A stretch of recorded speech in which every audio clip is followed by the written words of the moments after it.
Well, hello, everybody. It is your favorite day of the week. Another day of a lifetime of Hallmark. I am Les Kirkendall Barrett. Hello, Jason Bowers. Hello, Les Kirkendall Barrett. And hello, Kurt Fitzpatrick. Hello, Les Kirkendall Barrett, and hello, Jason Bowers. We take movies from both Lifetime and the Hallmark Channel and try to make sense of them. We're not very successful, though, because they don't often make sense, but they are fun to watch. And we go down all kinds of rabbit holes. We talk about Angelian quite a bit. We talk about the show Enos. June Squibb. We are team June Squibb all the way. And we have Black China news every single episode. So with that in mind, why don't you listen to a lifetime of Hallmark? You can listen wherever you get your favorite podcasts. This is a Kirkendall Barrett presentation.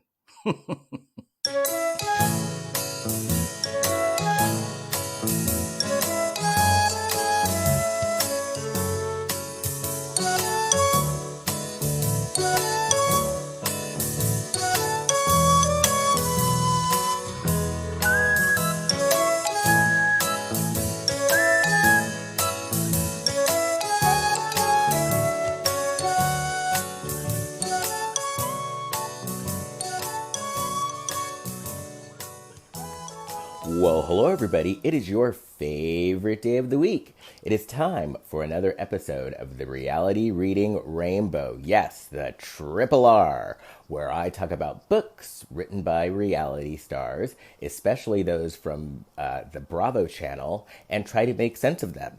I also do interviews, and we're going to get started in 1 second. I just wanted to do a few little announcements. First and foremost, I am on Patreon. Now, reading these books for this podcast, it costs a little money. So I have set up a Patreon to help me pay for these books. Now, it is not a requirement. I understand that times are tough for a lot of us. So if you don't have the bucks to throw to a Patreon, hey, no problem. I would rather have you here listening to the podcast. But if you do have a few extra bucks, I would love for you to consider throwing that on to Patreon. I have several tiers ranging from $3 a month and up, and you get some perks, you get some prizes, you get to be a part of our Bravo book club, which actually we had our first one on Clubhouse last month, and it was a lot of fun. And so yeah, if you can throw some bucks to Patreon, go to patreon.com/therealityreadingrainbow. Patreon.com/therealityreadingrainbow. We also have a Reality Reading Rainbow Facebook page. It's growing quite nicely, so why don't you mosey on over to Facebook and join the Reality Reading Rainbow Facebook page. If you want to send me an email, you can send me an email at therealityreadingrainbow@gmail.com, and I do take book suggestions. As a matter of fact, some of the best books that I've read on this podcast are listener suggestions, so feel free to suggest away. And, one more thing. Okay, so this podcast was recorded before the Jen Shah arrest. So, we talk about Jen Shah in the podcast, but, oh my God, okay, how ironic is this? I'm talking about the Jen Shah arrest and, like, a police car drives by my house with full sirens. Hey, Jen Shah! Anyway, so I am aware of the Jen Shah arrest. So just know that I wasn't slacking on the news or anything. It just took me a while to edit this podcast and get it out. And what else? That's about it. So sit back, relax, and enjoy the show. Bye. Hello and welcome to Breaking Down Bad Books, a podcast analysing trashy bestsellers from a literary perspective. Following my breakdown of Stephenie Meyer's Twilight, I'll be digging deep into the raunchy Twilight fanfic turned erotic romance, 50 Shades of Grey. although I'm not sure romance is the best word to use. Join me every Monday and Friday for chapter-by-chapter analysis of the book that Salman Rushdie said made Twilight look like War and Peace. You can listen on Apple, Spotify, or wherever you get your podcasts, or visit breakingdownbadbooks.com for all the listen links and contact information. I have a feeling that it's going to get awkward, but let's get through this together. Happy reading! Well, hello, everybody. It is your favorite day of the week. It is time for another episode of the Reality Reading Rainbow, where I talk about books written by reality stars and try to make sense of them. I do interviews too. And today is one of those days where I am doing an interview. Now, I know in the last podcast, I mentioned that I recently joined Clubhouse. And Clubhouse is a world of its own. And what I love about Clubhouse is I've been having some really good discussions with people lately. And I've been, I mostly go to groups, Bravo groups, but the Bravo groups have been having these major insightful conversations. And the person who I'm going to introduce is someone who I met in one of those conversations. And she impressed me so much that I wanted to continue the conversation and get a little more of her insight. So help me welcome my guest. She is a voiceover actor and she is an advocate for everyone. So welcome my guest, Marissa DeLaurie. Hello. Hi, Les. Thank you so much for having me. So can you tell us a little bit about you and how you became an advocate as well? A little bit about me. As far as Bravo goes, I've been watching since probably like 2005, 2006. I've been watching definitely since like OC originally aired. Mm-hmm. It's like a long time. As far as advocacy, I am biracial Chinese, and it is a very interesting line to walk because, besides there's this whole world of like just not belonging to like any one race and a community and having to build your own and really taking my place in the Asian community. I just care about people, Mm-hmm. and there are communities, but people are people. And if people are being persecuted and traumatized and just not allowed to live because other people haven't been able to untangle whatever ignorant, hateful ideas that they've been spewed, I really like to protect those people. And I like to have conversations that are productive. And, I'm someone that like, I want people to be held accountable, but I don't want people to be smashed to pieces. Like I always want there to be room for someone who has maybe done something problematic or harmful to have a place of redemption if that's in their heart. You know what? I'm sorry, I didn't mean to interrupt. It's okay. No, I was just gonna. I actually, you just bringing up the redemption aspect of it, actually rings very true to me because just a couple of days ago, one of my friends from Facebook, he was he was a friend of my former partner before the husband that I have now, and this friend sent me a message saying, thank you for speaking out the way you do. This is a white person, by the way. So thank you for speaking out the way you do.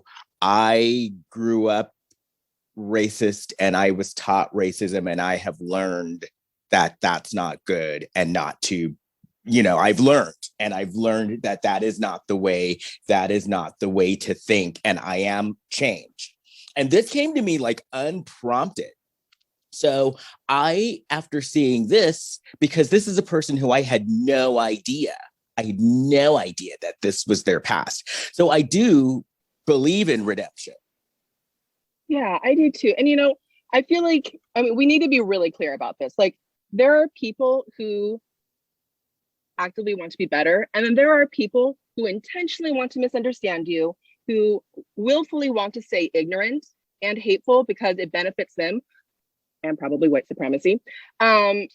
And so like for me, like I don't necessarily have as much grace for them, because my energy is about protecting people who need to be protected and advocated and supported. Oh, and don't get me wrong, the Bravo, I'm sorry if this hurt your feelings type apology. No. That does not cut it. That doesn't cut it at all. And that seems to be a lot of the times.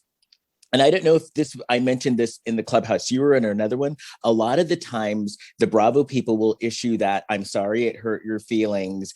And then when people on these various Facebook pages are defending said racists, their comeback is always, well, they said sorry. And it's more than just saying sorry. Right. Well, I think also a very important thing about this is that, first of all, you have to listen to their apology. Is their apology really centered around the people that they've harmed? You know what I mean? Because when people apologize for, am I allowed to swear on here? Absolutely. Okay, so when people say racist shit, like as a white person, that's not your apology to come collect, Karen. That's not for you. So that is for the person and the community that they've harmed. And also, I think it's important to remember that just because an apology is given doesn't mean the person who's been harmed needs to accept it. Right. They take that on their own terms. And, I mean, for me, like I've had real issues with the Brandy Redmond of it all because, her apology has been, first she doubled down on what she did. And then it was, she centered like going to racism rehab, which clearly didn't take.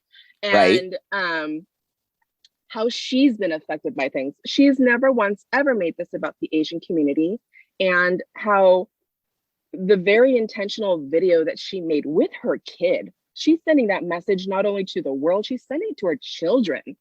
Right.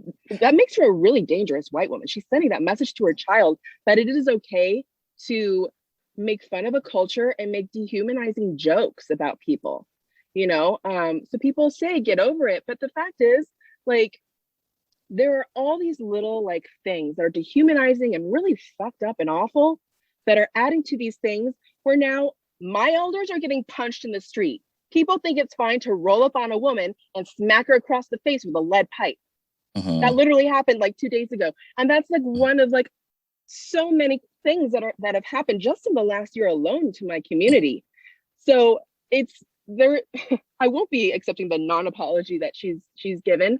But more than that, like people need to understand these things are very dehumanizing. Like that is a really awful thing. And, I don't know if I'm like skipping ahead to wherever you wanted to go in this conversation. Go for it. No. But no, just, like, we're just going to talk. We're going to have an organic conversation. So just go for it.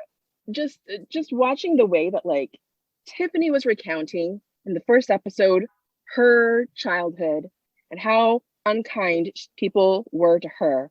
I mean, I believe she said her family went ahead and then she joined. And so she came to this country not speaking any English, none.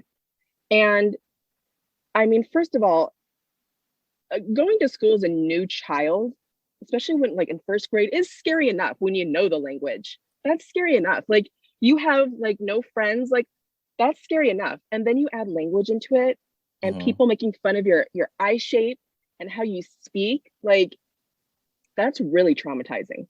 Like anybody think about their own child being put in another situation, being made fun of like for their facial features and how they speak. Like that really, that is not okay. Like that should not be downplayed at all. That is a really, really big deal.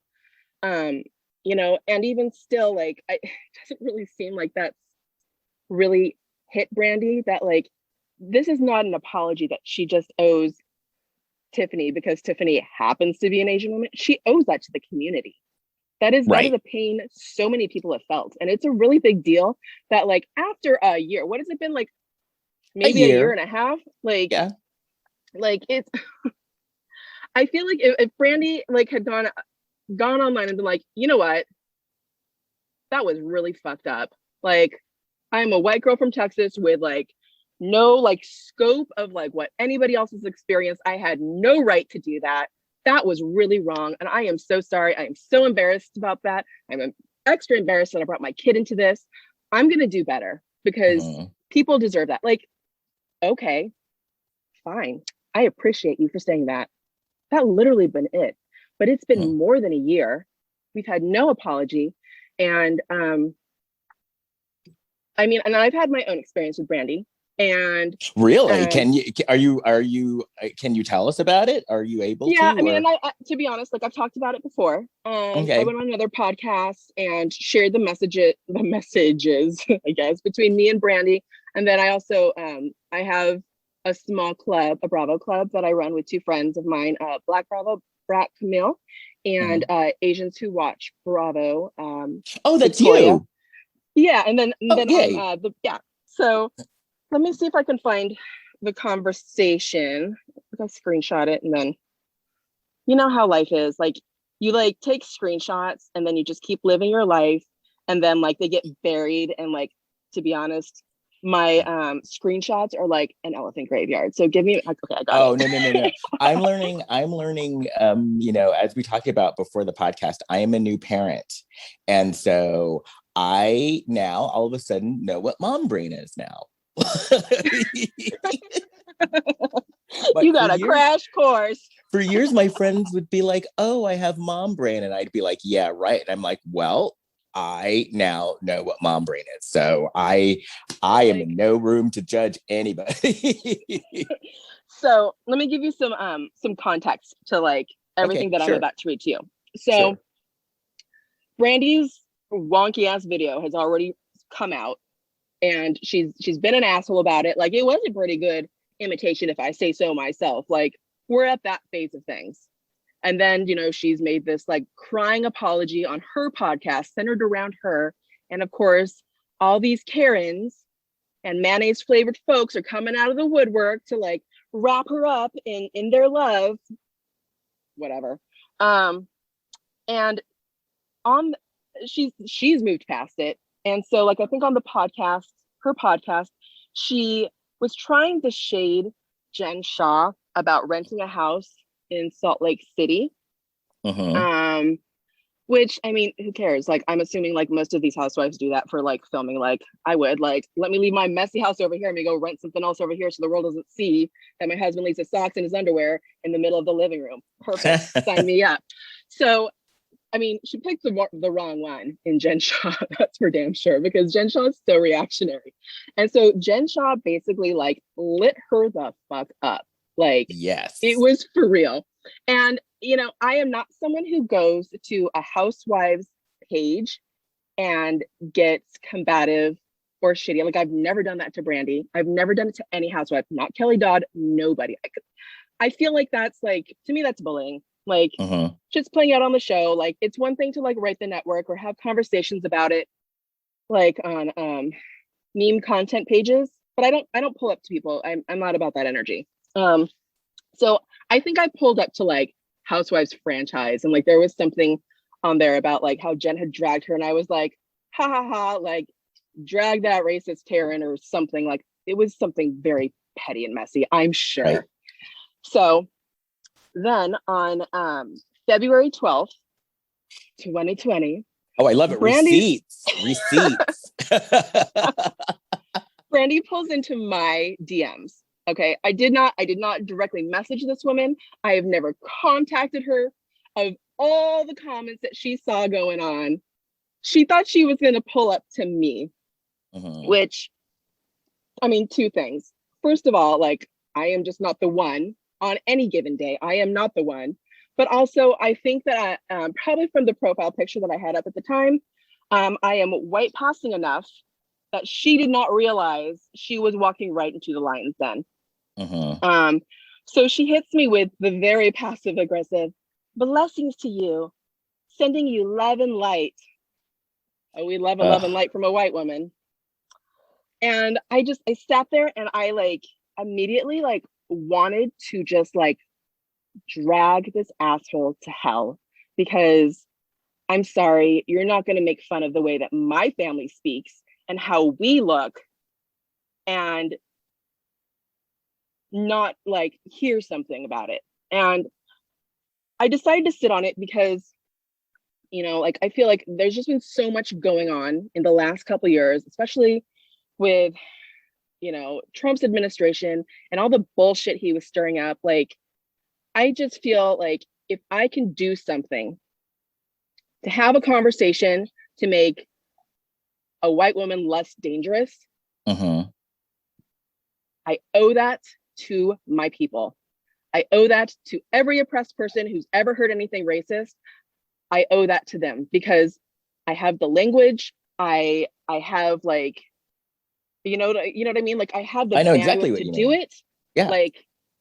I was not doing this for her. I was doing it for people that I care about. And so I took about a week to think about it, and I wrote back, and I felt like, I mean, to me, I feel like I dragged her in the best way possible without like swearing her at her or like getting as crazy as I really wanted to get. So I'll go ahead and read this to you. I don't need blessings or passive aggressive messages from someone who's clearly not sorry for the reasons she should be regarding her actions and words. So you can keep your blessings. I don't want them. I want an authentic apology for making fun of my mother's culture that doesn't involve you crying about going to rehab and addresses why your behavior, which you have repeatedly refused to accept as hurtful until the heat got too hot, was problematic. Your video made me sick to my stomach.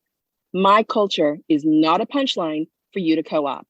Your behavior and the response to the mess you created was offensive and completely tone deaf. You can and should do better. Literally all I said. And that was like, let me tell you, like when I originally wrote that on my notes, like that must have been like 5 pages long. And there was a lot that I took out. Every F-bomb, like, Right. Every single thing that like I was so angry about, like, because like that's actually probably a bigger conversation than just like one that I want to have with Brandy. But I felt like I can send this. This is, I'm not going to be tone policed by anybody, especially by Brandy Redmond, but this feels like a conversation, like I could have a conversation with this being the starter. You can and should do better. This is me putting faith in you, Brandy Redmond, as a human being, that you can and should do better. Right. Now let's all just not be surprised when Brandy sees my message and then instantly blocks me. Oh. Because that to me is not the first time and probably won't be the last time a white woman thinks that she's going to say something about my community. And then when I have something to hit back with the truth and I'm not like a complete asshole about it. I mean, I feel like I was as respectful as I could have been in that situation. There's, to me, like this is, maybe her brain is breaking. Maybe like there is too much truth here that she's wrapped up in too much white fragility to be able to like unpack that. But that blocking me is willful ignorance and not wanting to do better. And Absolutely. I know that she's blocked Victoria from Bravos who watch Asians who watch Bravo. I swear that name is so damn long. Victoria, if you're listening to this, I'm dyslexic and you fuck me up every time with that. But you know, she's silenced Asian voices. And so when we skip ahead to Brandy crying about, you know, I'm just afraid to be around you because like I'm afraid I'm going to say something. First of all, you need to not put that on an Asian woman's back to carry. Right. First of all, because you haven't done any of your own emotional labor. But more than that, this woman has been given the opportunity to listen to Asian voices and learn how to do better. She didn't get that in like, I guarantee you that that racism rehab that she went to that clearly didn't take. I bet you there wasn't one damn Asian person there. They were all white. They all patted her on the head and said, "You're fine. It was fine. Don't worry about it. Like, have another Valium and like, here, have a drink." Like, there's no way there was anyone on that staff that was Asian, because that's right. That's willful ignorance, and that's someone who like actively did not want to listen to Asian voices. And quite honestly, if she had, like, I don't feel like I would be uncomfortable walking into like a group where I was like the only biracial person, and like all the friends I had that were Black. I don't feel like I would like be like, gotta be careful what I say. I don't want to like offend any, like, Right. because I'm an evolved person. I've shut my mouth and I've listened to people speak and not added anything. I've literally only been in rooms to listen to the conversation, to try to do better. And I feel pretty comfortable that I could go to any room and not make a complete asshole out of myself or have to apologize later for anything. And I don't know about you, but when I'm in a room of people who are different than I am, racist stuff isn't the first thing that pops up in my head. It's not? But, and here's something that you mentioned about what these people don't realize is when they do that shit as people of color, and I know a lot of people of color won't freely admit this, but it genuinely hurts. It genuinely hurts our feelings. Yes. Absolutely it hurts. Like, you know, I went on another podcast a few months ago before, like, I mean, I think just the first episode had aired, and you know, I was asked how like that made me feel.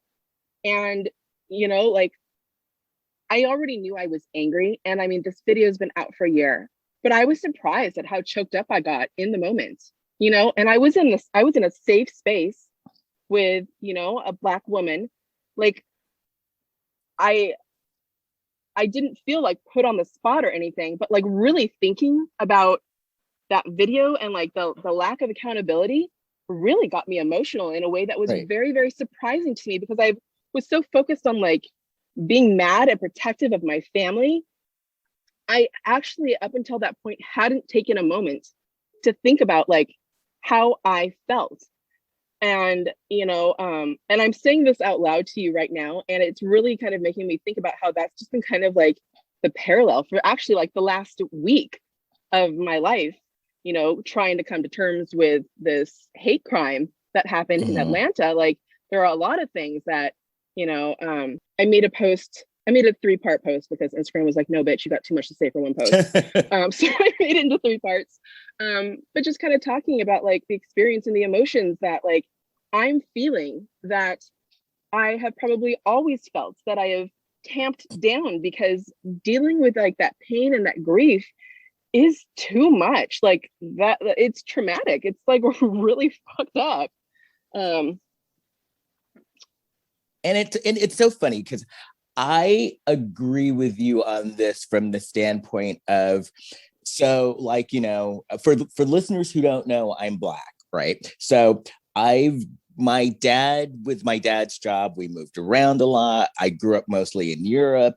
So I have always been the only Black person. And if I wasn't the only Black person, I have a brother who's 6 years younger. So like when it came to school, I was either the only Black person or the only Black person besides my brother in the school.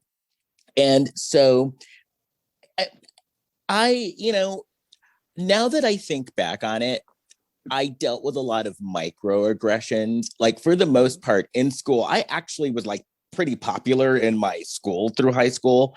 But that being said, there were a ton of microaggressions. There were a ton of institutionalized racist things that I just had to deal with. And I just had to bite my tongue and hold on to it, because there was no one who I could talk to. And there was no one else there like me. So there was nothing I could do about it. As a matter of fact, I did not have my first Black friends until I went to college. And I went to college in Germany. So there weren't that many of us, but there was more than I had in high school. But for college, for some reason, I guess with college, since people are finding themselves, and it was a smaller college, I didn't experience microaggressions or anything like that in college, but in high school I did. And so all this stuff like, so over the past year with the BLM movement happening and the, you know, the killings that have been going on, all of a sudden it was like all of my rage that I've had since elementary school has come out, and you know, it's come to the surface. And all that time that I had to bite my tongue, I was like, fuck this shit. I am not biting my tongue anymore. I am not holding back anymore. I'm gonna speak my truth. And if you don't like it, fuck you. And I've had a couple of people attempt, okay, there's nothing I hate more than a person who dates Black people who is not Black, who then assumes that since they How date did I know Black you were going people, to say that? that they are Oh, down, that they are down, and that right. they can say whatever they can say. And so I got into it with this one person who I thought was a friend, and he actually made a comment about my posts on Facebook, and how he decided to he snoozed me a lot because of what I was saying, and I needed to calm down.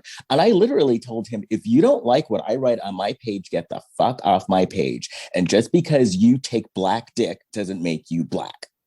He told you to calm down. Uh-huh. Uh-huh.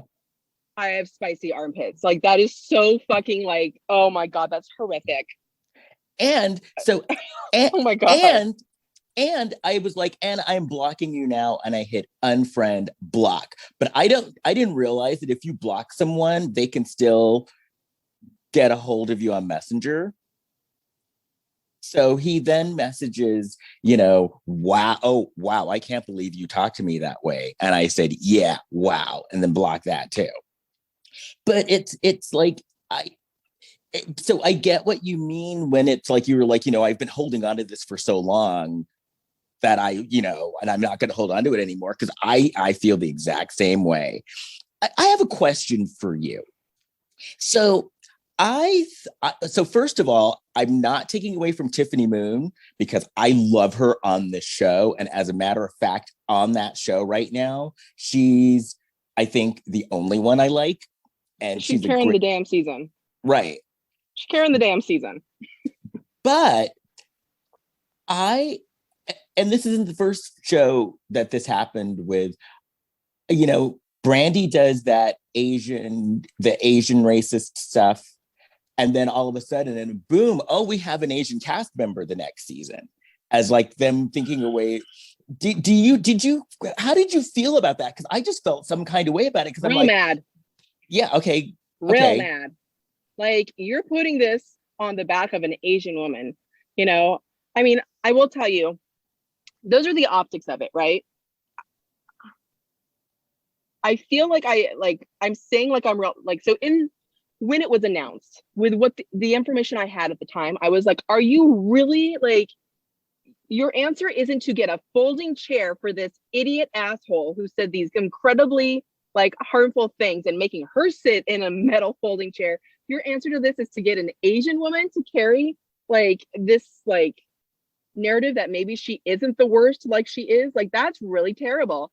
But I believe, was it Deandra in Clubhouse? Don't quote me on this. I do believe someone has said that they were already in talks with Tiffany before this happened. I don't know don't take that as like gospel, but I don't know. I don't know. But it didn't feel good. And think about it this way. That came on the heels of, oh, someone says something racist on The Bachelor, so we're going to get a Black Bachelor, and now we're going to get a Black Bachelorette. How many years? 20 years? It's not a cute look. It's not a cute look. You know, and honestly, Bravo's really got to get their shit together. Like, you can't be doing this, like, picking and choosing, like, what you're going to speak on and when you're going to speak on it. Mm-hmm. You know, I mean, I'll say that, like, the Monique and Candy fight was pretty disturbing to watch. Mm-hmm. And it did take me kind of, like, I sat with that, like, for a week. Like, that really, like, hurt my heart.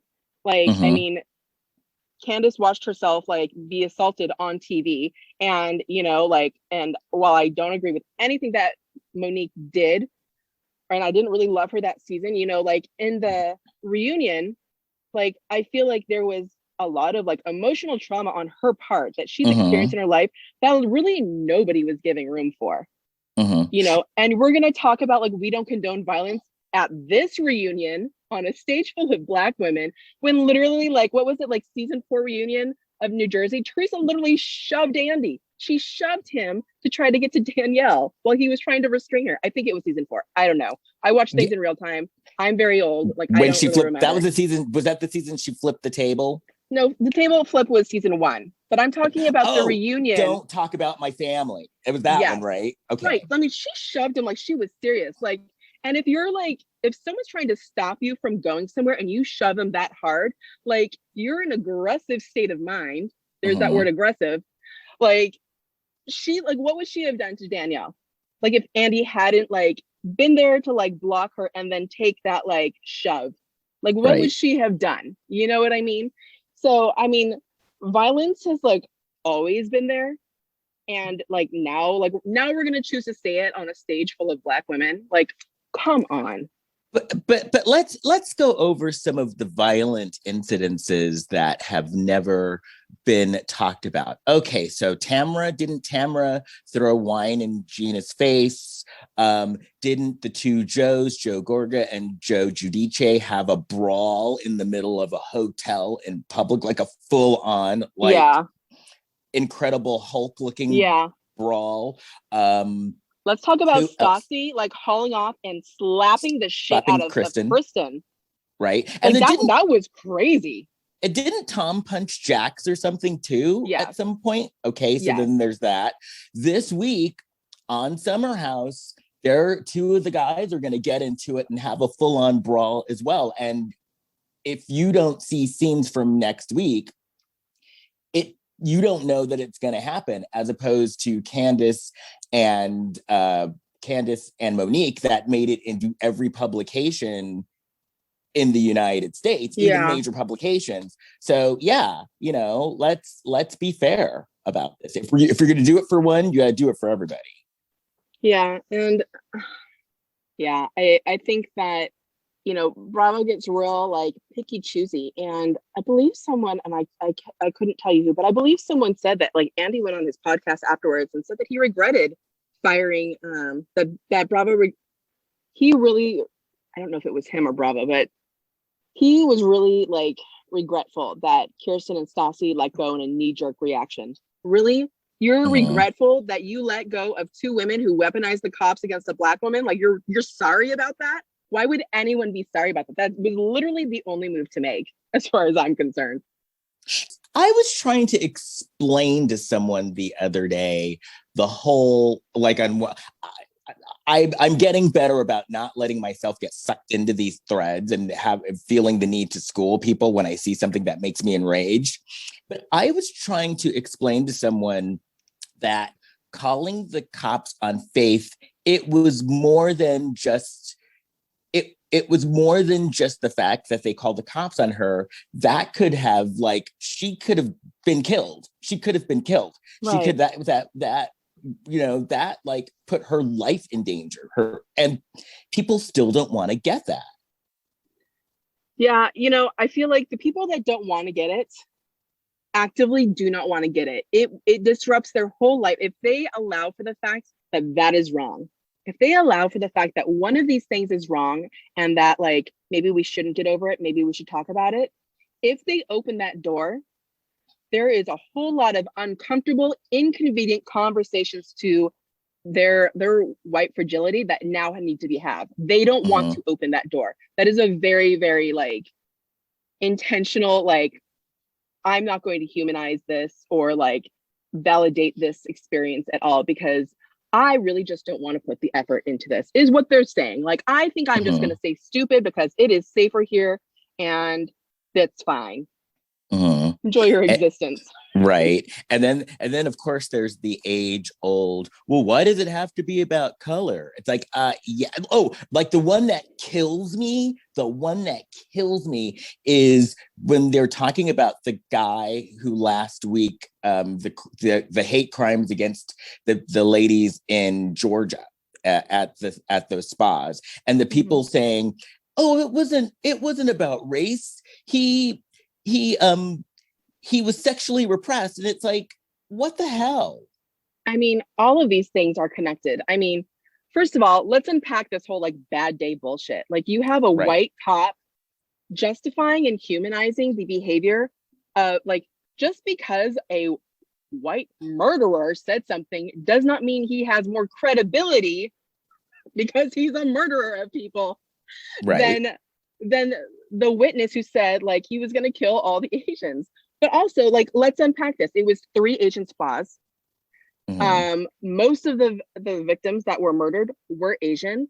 And if Mm-hmm. he was sexually repressed and he was trying to stop that that addiction, he specifically went to Asian spas to do that. Right. He went to Asian spas to like try to stop his addiction. I mean, we can draw out A, B, C. I can't fucking hold the pencil for you. Mm-hmm. You know, like if you don't want to make that correlation, like it's because you don't want to make that correlation and you don't want to humanize people and admit that maybe things are not okay. I think what it really comes down to is, you know, there are two, well, maybe there's 3 types of white people. There's white people who just want to deny everything. There's Mm-hmm. white people who are aware and want to make reparations and want to do better. Mm-hmm. Not because they know a Black person, but because they understand that Black people are real people. You know, my husband doesn't want to do better because he's married to a biracial woman. He wants to do better because like Asian people are human beings who deserve Right. not to be traumatized and terrorized. And then there's the third type of person who like has maybe like who's probably done problematic shit. I mean, white supremacy demands that like you are always going to be doing problematic shit. It's just your response to it. Right. That like maybe are ignorant and have done harmful things, but they are listening, Mm-hmm. you know? And those are the people that I care about the most, in the fact that if someone who is in that group of like kind of problematic, but like is open to learning and you know, having their mind changed, like they're not consumed by their ego and their whiteness. Like those are the people that we need to be focused on caring for and educating, because if one of those people makes an ignorant and maybe problematic and kind of harmful statement, those are the people that you can pull up to. And, you know, without getting into like too much like tone policing, be like, hey, you know, I got to talk to you about what you said. Like, that's kind of a dick thing to say. Like, let me tell you like why that hurts me and what's wrong with that statement, because I know you're a good person and I know that you have good intentions, but your life experience means that you've never lived this. And I know that you want to be better. Let me give you some resources and you can do some work. Because quite honestly, if we shut the door on those people, Mm-hmm. guess where they're going to go? Right. Nowhere good. Right. They're only going to be listening to crazy people. Right. And I do believe that there's certain microaggressions that people don't realize are microaggressions. And I think part of the reason why they don't think they're microaggressions is because no one has ever called them on it before. And Right. so, you know, if you do this microaggression and no one calls you on it and tells you that it's a dick move, then sometimes you're just going to assume that it's okay until you're told, no, this is not okay. Yeah, I would definitely agree with that. And I also think that just because, you know, we grow up in a society where the white experience is centered, Mm-hmm. always. White straight is like centered, Mm-hmm. you know? Like the aesthetic of whiteness is also like the standard for beauty. And then we're all Mm-hmm. supposed to conform with it in some way. And, you know, we've seen it like, I mean, I can't tell you how many videos I've seen about like, you know, like how Black people have been treated because of, you know, how they're wearing their hair. Like, Mm-hmm. I mean, give me a fucking break. Like you don't know what you're talking about. But Right. you know, like I think that people, like I think honestly, like one of like the most powerful conversations you can have, and sometimes it is not just to benefit the white person. It's because I know people, like I will have these conversations that I know will be fruitless with this person, but it's because I know other white people are watching this conversation. And if not just white people, other people of color, because I really want people to see the words that I'm using and thinking about like the power dynamic that's happening that I'm trying to disrupt. And if they need to copy and paste like the words that I've used in another conversation, fucking do it. Do it. Like anything I can do to empower you to have a stronger voice and to advocate for other people, like do it. And so I'll use this as an example. My friend Rita, who's also Hapa, like me, she, you know, we've been grieving a lot together because, you know, with this hate crime, you know, being biracial, it's, am I Asian enough? And, you know, like we've been really up in our feelings and really supporting each other because we are Asian enough. Like this is still our community. These are still our elders. But she had posted something about really the misogyny and the way that people fetishize poor Asian women into a sexual light. And it was, and I can't remember exactly what she had shared, but it was very, very beautifully written. Along comes Tracy, white old Tracy, and she's like, I agree with this, but also Asian people need to stop with the sex spas because I'm a real therapist. I'm a real massage therapist. And it's really just like bringing down my whole profession. And I'm like, and keep in mind, my friend Rita truly is love and light. Rita really, truly likes to lead with kindness. And I'm like, well, that's not me, Rita. So Rita's like, you know, I really feel like that's unfair to put that onus all on Asian people. And so I was like, you know what, I'm going to go ahead and pull up to this. And I said, you know what, Tracy, like it is really offensive that you are choosing to center yourself in a conversation that has nothing to do with you. You are a white woman. We are not talking about white women right now. And it doesn't matter what their jobs are. Like these are women who have been exploited. That is the conversation. And she was like, well, I was just giving my opinion. I'm like, look, no one asked for your opinion. Right. Read the room. No one asked for your opinion. You are a white woman who chose to center yourself, who chose to redirect the conversation, who chose to disrupt what was happening in this moment. And you made it about yourself. Unless you have anything but support to give, you need to stay in your lane and mute yourself. And when I tell you the Hulk smash likes that came through on my comments, because there were other Asian women who were watching that post. And I know that we have all been up in our feelings. We're all feeling traumatized and grieving. No one had the bandwidth and maybe even the words to say what we were all feeling.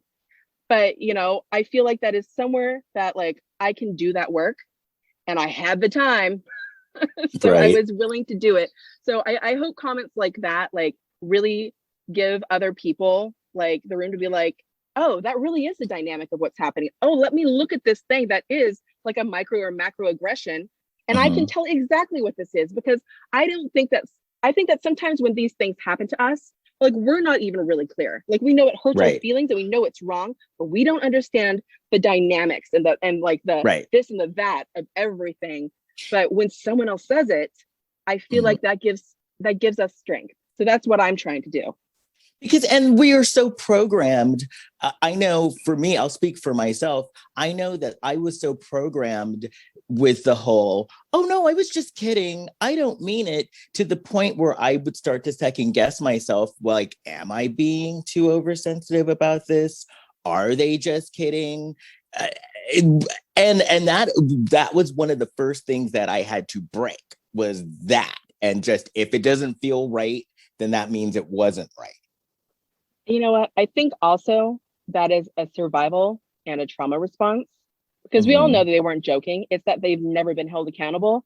But you are one person. And if you were the one Black person in the room, what kind of bandwidth do you have? You have no backup, you know? And, you know, and I will say that I've seen that with Tiffany this season too. And I haven't spoken to Tiffany about this. I'm not pretending to know what's in her mind. I have. We see this happen.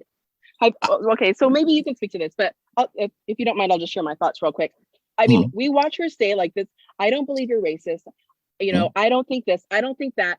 But like, she's in a room full of white women that have been Mhm. racist apologists for Brandy all season. Like, where Mhm. is the safe space for her to say what she really thinks? She's Mhm. tired. She's been picked on all season. Like Mhm. as someone who's like an Asian woman watching this, I'm like, yeah, I would just probably say that too because it's easier and I'm tired. Like, just pass me a drink. Like, I'm not having this conversation with people who don't really care about my feelings. So, Right, right. No, exactly. It's so funny because my first experience with Clubhouse, because I signed up for Clubhouse, but I didn't understand it. Like, I didn't understand the whole you're going to get messages saying so and so is on Clubhouse. So I literally got an alert. Do you know Kate Casey? Do you know who Kate Casey is? I do know who she is. Yeah. So Kate Casey's a friend of mine. And so literally I just got this bling, like Kate Casey's in a room. And so I just clicked it and I was like, wait a minute. It's like I saw the name Tiffany Moon and I'm like, Tiffany Moon is talking. And so I actually got a chance to ask her a question. No, two questions. And one of the questions I asked her was, first question was, did you reach out to other women of color on the network? And so she said something that I didn't realize. She's like, well, people just assume that we all know each other, and we don't. So I haven't reached out to many women of color just because I don't know them. And then she said that it was recommended, like they said that she should, I think she mentioned Wendy from Potomac, Portia, and people gave her a list of names of people maybe you should reach out to them. And so I asked her, and this was very telling. I was like, do you think the network has your back when it comes to microaggressions and when it comes to dealing with racism? Do you think the network has your back? And her answer was, I don't know. And that was very telling to me. Well, the word no is in there. Right. Right. Right. Now, do you think that Bravo is salvageable, or do you think it's just kind of done and they've passed the point of no return? Well, I think most things are salvageable if they decide that they want to do better, if they really care. Mm-hmm. I don't know that Bravo really does. Mm-hmm. And I feel like that's been made clear in what they edit and what they'll leave in. I know a lot of people. No, I don't watch Atlanta. I think I watch all the franchises except Atlanta. I think it was it Latoya? Like, so Kenya's been getting a lot of shit for like this appropriative headdress that she probably should not have been wearing. Yes. And but yes. Okay, I'll let you finish. So, I mean, there's also another housewife, maybe her name is Latoya, who in one of her confessional looks is wearing chopsticks in her hair. Like, she's wearing Chinese chopsticks in her hair. Mm-hmm. And I think someone also said that it was edited out, that she said Mm-hmm. something along the lines of Ching Chong. No. And I don't know. I mean, I can maybe send you a receipt on that later. Like, I know someone else had posted it in their stories or something that was something she had said, and that got edited out. Mm-hmm. I just feel like there are a lot of things that like Bravo wants to be woke on, and there's other things that will get ignored. Mm-hmm.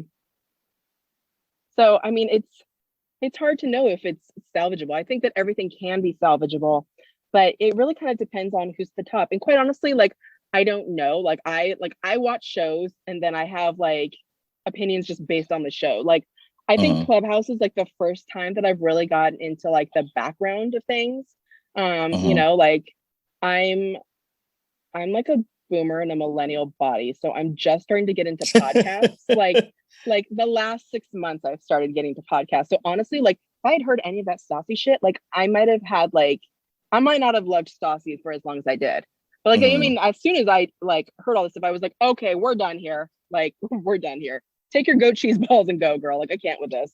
But I think I don't know who's in charge at Bravo. Like, are they all white people? Are they all white men? I don't know.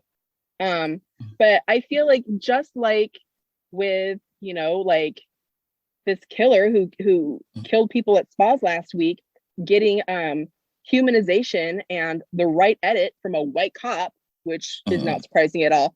Like, are racist things that are problematic, like, oh, well, this is okay because I like this person, and so I'll let this go, but I won't let this go, and I'll let this person hang themselves. Like, you know, like I don't know what's going on over there. I don't, you know, I think people probably always show their prejudices, like in like secondhand ways that maybe they're not even really aware of, you know. And I think we all do. And that's not to say that like I'm immune from that. Like I'm saying that's just a very human thing. There are just blinders that we all have on in our lives, given like our life experience. And, you know, and I also believe that like if someone calls you out on something, to me, like it feels like a very human thing to feel defensive because no one wants to be wrong or called out or scolded. Like that is a very human thing. And I can allow grace even for that to an extent, because I do feel like that's a very human response. But, you know, if you can't like redirect and check yourself and be like, oh wait, hold on a minute, I kind of fucked up, and like redirect or maybe do some work, like what are you fucking doing? You know what I mean? Right. And it's so funny that you mentioned that, because I actually had an experience the other day, and it was a learning experience because of Real Housewives of Atlanta, because my daughter is Native American. She's full on Native American. And when Kenya walked out in that headdress, I was like, oh shit, how am I gonna have the conversation? Now, luckily she was out of the room, and by the time she came back, the scene was done. But I was like, how am I gonna, you know, is this gonna affect her? Is this gonna traumatize her? What do I need to have? You know, how am I gonna have this conversation? And it was the first time that I looked at out of the lens of being a person of color, but a different ethnicity at the same time. Yeah. And what a wonderful moment for you though. Like honestly, like I got to give you like props for like having that kind of empathy. And I understand it's your child, so obviously like you want to be better for her, but like for you to even have that moment, I feel like is such an amazing, beautiful, and powerful thing, because you've lived your life, you have your traumas specific to your, you know, your life, your experience. And for you to be like, hold on, I have a child and this could be really harmful for her, and she's having a different life experience than me. Like, I've got to figure out how to protect her and what to say and what this conversation looks like without having her life experience. I still have to protect her and guide her. I mean, wow, like you're breaking my brain right now. That's so amazing. I think part of it is just because of the fact that up until last summer, I didn't realize that everything that we went through was trauma. I didn't realize that even the smallest of things, like hearing so-and-so from Vanderpump Rules had a racist tweet where they were calling the people the N-word. I didn't realize that even hearing something like that is re-traumatizing. It is. Yeah. I'm in a Facebook group specifically for HAPA people, just for like, you know, community, a place of having to belong.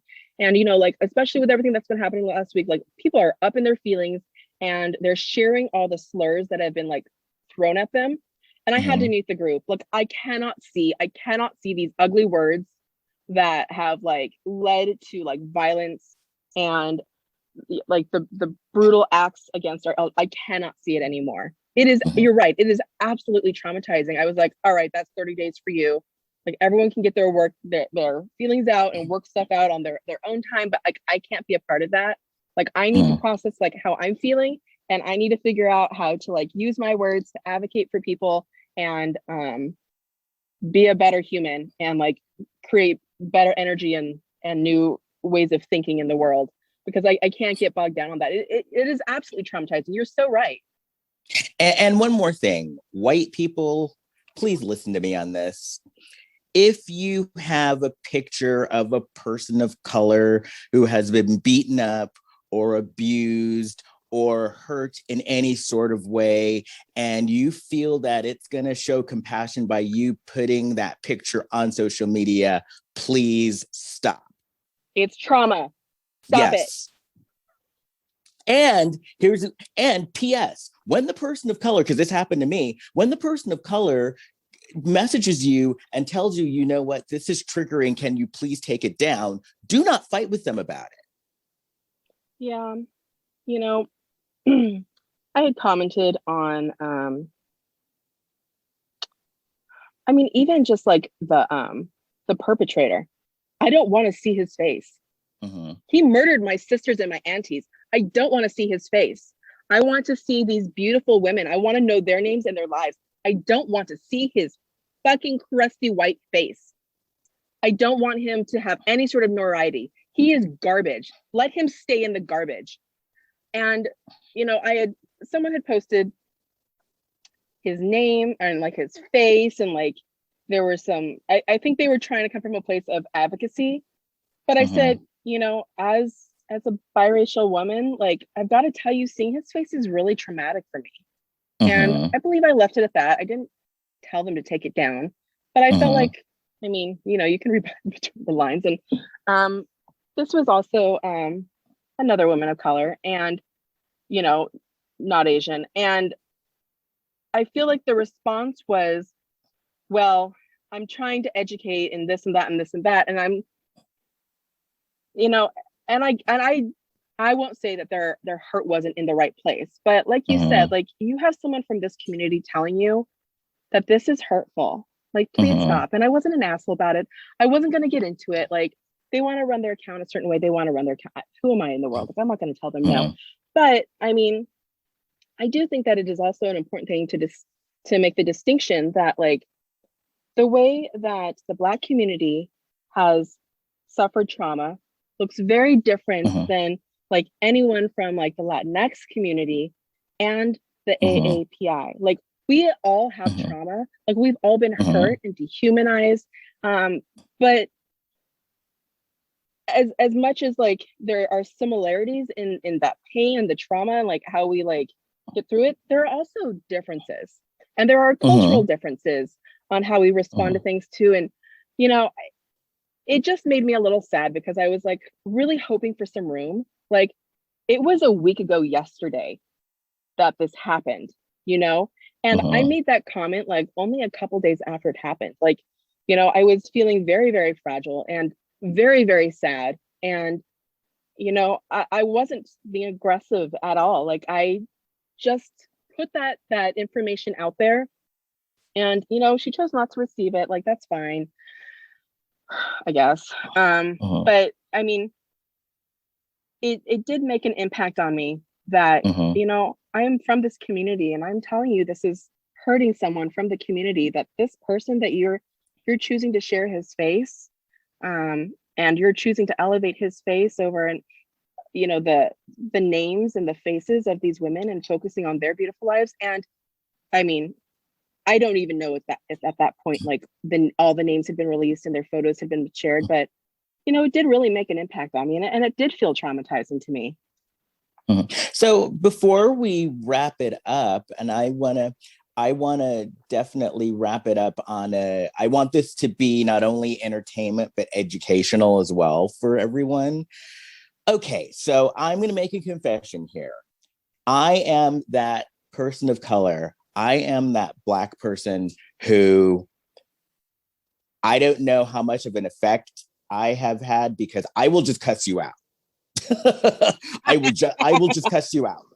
I will just cuss you out. I will tell you to fuck off, and I will hit unfriend block after I told you to do it. And I have been, and I have been known to, and this is how petty I can be. I have been known to, if the person's if the person's message gets through while I'm unblocking, I will unblock you and cuss you out even more, and then wait the 2 days to block you again. Man, I love it. I love it. I honestly wish I had the bandwidth for that, like, because I love that journey for you, to be honest.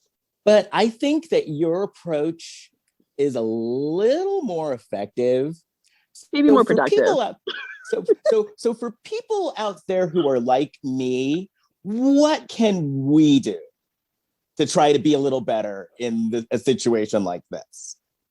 I think, honestly, just take a step back, because when you're in your feelings, and I mean, I'm a Scorpio, so I'm nothing but feelings.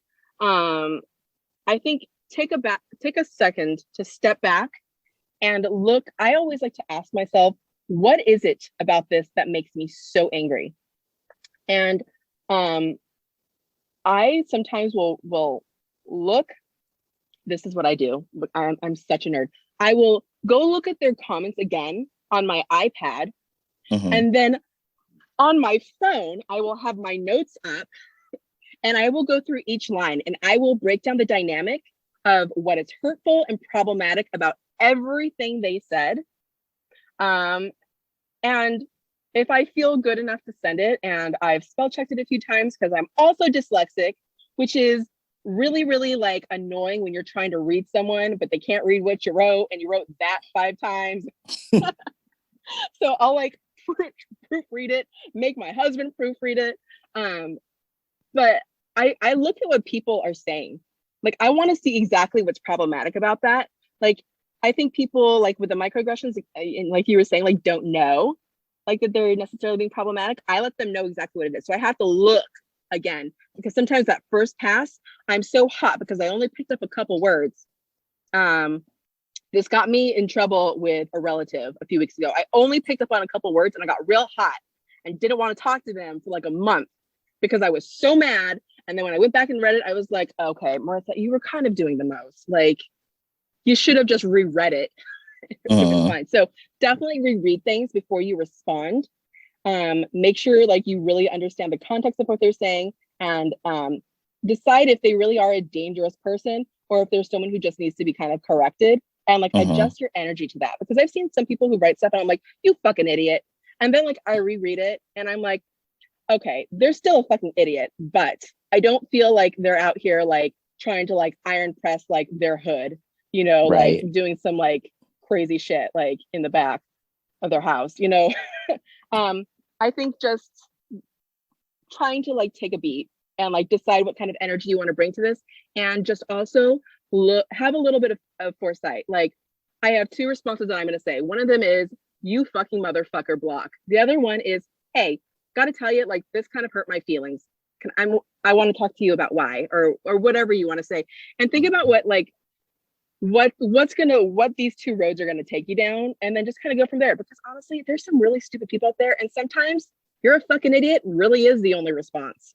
They're not good. They don't want to be better, and so tell them they're a fucking idiot. Well, thank you, and I will try that. I will try, because yeah, I am like guns ablazing, and after the fact, sometimes I do wonder if, wow, maybe I should have just calmed down a bit and talked to them, and maybe they truly are just making a mistake, you know? Yeah. So yeah, I'm definitely gonna do that. I'm definitely, yes. You can always also reach out to me too. Like, if you're like, bitch, something's wrong with this, I don't know what it is, but I hate this. Like, reach out to me. Like, I'll tell you. You know what? Like, I'm gonna take you up on that. Seriously. Please do it. I'm gonna totally take you up on that. I get sensitive sometimes, and I'm like, I'm gonna drag them to hell. And I'm like, hold on, girl, calm down. It's okay. Like, take a beat. But yeah, please reach out to me. Like, I totally like, you know, I think it's also really important though, like, don't deny your experiences. If you feel like something's wrong, like, don't like tamp shit down. Like, if you're hurt, like, it's okay to be hurt. Like, you don't have to be super nice in things. I mean, just don't be at a 10, you know, like, if you want to have a productive conversation, but you don't have to like be nice to people about them being like wonky about their like mindset. Right. Cause yeah, I go to 1,000 sometimes. I'm like operating at 10, you're like 1,000. Well, okay. Okay, so Marissa, how can the listeners find you if you want to be found? Sure. I'd like to be found. Come find me, friends. I am the Bespoke Voice on Instagram. I'm also on Clubhouse under the same name, and I'm on TikTok under the same name. I only have one video. It's not very exciting. So probably like Facebook is the best place to find me. I'll be sharing about my journey into voiceover on that platform, as well as the experience of being biracial, Hapa, as well as I really want to create a space where I'm using words and talking about dynamics to help people. Like I was saying earlier, like I think that even if you are a conversation with someone doesn't have productivity doesn't have to be about the person you're having the conversation with. It's about the people that are watching. You might be changing minds, you might be changing hearts, you never know. So I definitely want to like break down some of like the things that are happening and like give people some tools so they feel more confident to go into those spaces and advocate for themselves or for others and just make the world a better place. Great. And I definitely want to have you back. I want to have you back because this was a great conversation and I actually learned some things too. Well, I really appreciate, like, honestly, I feel so honored that you like even had me in this space. Like when I got that message from you, I was like, oh my God, someone wants to talk to me like for an extended period of time. This is so exciting. Well, you know what blows me away about Clubhouse, and it's still in the infancy, so I don't know how long it's going to stay this way. But knock on wood, the conversations that I've been involved with about race and Bravo, there has been like, no one has like come out of pocket or come out of left field, or like everybody is like, it's actually a good, productive, legitimate conversation. And there are no naysayers. And that's what impressed me. I would say for the most part, I completely agree with you. I've had a couple conversations where I'm like, and it's gone a little off topic, but I think overall, like I would completely agree. Like, and I feel like I've met some people that I just really, really enjoy. And I love how we have access and proximity to people that we normally wouldn't. Right. Like that's amazing for you to be able to ask Tiffany questions. Deandra went on Dave's Clubhouse to talk about last week's episode. Can I tell you that I gave Deandra such sound advice that she reached out to me afterwards to tell me how much I meant to her. And I was like, we are sisters, Deandra. I got you. It's okay. Nice. Heal your mother with. Nice. I was so touched. But I mean, I feel like that's the power of Clubhouse. Like to have these like conversations where like you're kind of safe at home, like away from people. No one really has your information, but you can have really intimate, like heartfelt conversations and like share your thoughts. I'm still living for this platform, and I'm so glad it connected us. Yes, me too. And I'm glad we're on the ground floor of this because I have a feeling once they open it up, it's gonna change. But we have our core people, and you're one of my core people now. You're one of my core people, and can I just tell you, I am so excited about your big Kathy deep dive tonight. You're part of that, right? Yeah. Oh yeah. Oh, it's in my iCal. I put it in my iCal. I am so pumped for this. So excited. And this is going to come, unfortunately, this is going to come out after. And that's the one thing that does bum me out about Clubhouse is that you can't record it. Well, I mean, we could always like, if you want to have me back, we could always like just talk about Big Kathy and I would not be mad at Hey, it's a date. It's a date. Okay. You want to come back next week? Or the week after? Or next week? Probably like, okay, give me a couple of weeks just because I'm in the middle of classes right now and I got to navigate my schedule. But yes, like I am so fascinated by Big Kathy, like the whole thing. And I mean, I feel like it's given me like, I hold so much more space for Kim Richards now, like just kind of like knowing about her life and like the sister dynamic. And it's a story. Well, I will always, so my fascination with Big Kathy grew when I read the book, and literally one of my friends is in the book, and one of my friends like grew up with her. One of my friends grew up with her. They met in 4th grade, and they were friends until she died. And all of it's in the book. So I'm reading the book. I won't give my friend's last name, but for her first name is Jane. So I'm reading the book, and I'm like, Jane? And she has one of those last names that like it had to be her. And Wow. She was throughout the big Kathy chapters, and I contacted her, and she's like, oh yeah. And then she came on my podcast and spilled more tea. Okay, what episode is that? Like, I need that. Like, that's what I need. Find it for me after if you need to. Yeah. Oh no. And it's. I think it has like I talked to my friend Jane. Yeah, it literally says I talked to my friend Jane about Big Kathy on the in the title.